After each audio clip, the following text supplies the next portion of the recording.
Demonstrative adjective যেই অ্যাডজেক্টিভগুলো দ্বারা কোনো একটা অবজেক্টের অর্থাৎ কোনো একটি নাউনের এটা ওটা এই জিনিসগুলি বোঝানো হয়, অর্থাৎ এই কলমটি, সেই ঘড়িটি, সেই জিনিসটি, এই মানুষটি, এই জিনিসটি যখন বোঝানো হবে সেটিকে বলা হবে ডেমনস্ট্রেটিভ অ্যাডজেক্টিভ। খুব সহজ 4টা জিনিস দ্বারা ডেমনস্ট্রেটিভ অ্যাডজেক্টিভ বোঝানো হয়, যেটা দিস, দ্যাট, দিজ এবং দোজ। লক্ষ্য করলেই বুঝতে পারবে ডেমনস্ট্রেটিভ অ্যাডজেক্টিভকে কিন্তু অবশ্যই কোনো একটা নাউনের সঙ্গে থাকতে হবে, নাউনের আগে বসতে হবে, নাউন বা প্রোনাউনের আগে বসে তোমাকে সেই অ্যাডজেক্টিভটাকে কোনো একটা নাউনকে ডেমনস্ট্রেট করতে হবে। যদি ডেমনস্ট্রেট না করে শুধুমাত্র দিস, দ্যাট, দিস, দোজ থাকলেই সেটা ডেমনস্ট্রেটিভ অ্যাডজেক্টিভ হবে না। লক্ষ্য করো, this pen is more expensive than that one.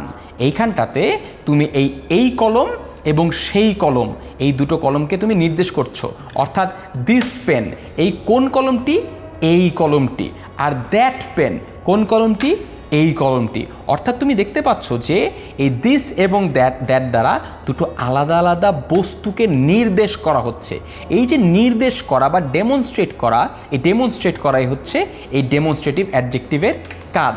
আবার যদি সেটারই প্লুরাল করে ফেলি, these mangoes are rotten but those are fresh, এইখানটাতে একটা নাউন নেই, কিন্তু দোজ বলতে কিন্তু অন্য কিছু আমকে বোঝানো হচ্ছে, ওই আমগুলোকে নির্দেশ করা হচ্ছে, তাই এটাও একটা ডেমনস্ট্রেটিভ অ্যাডজেক্টিভ হবে।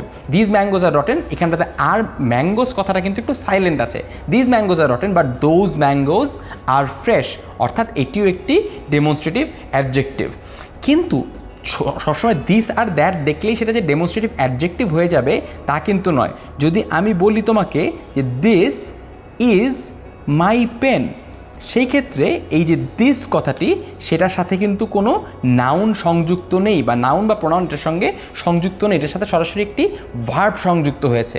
যেহেতু এটার সাথে ভার্ব সংযুক্ত হয়েছে তাই এই দিসটা কিন্তু ডেমনস্ট্রেটিভ অ্যাডজেক্টিভ হবে না, এটা একটা প্রোনাউন হয়ে যাবে। অর্থাৎ বুঝতে পারছো যে ডেমনস্ট্রেটিভ অ্যাডজেক্টিভ হতে হলে তাকে অবশ্যই কোনো নাউন বা প্রোনাউনকে ডেমনস্ট্রেট বা নির্দেশ করতে হবে।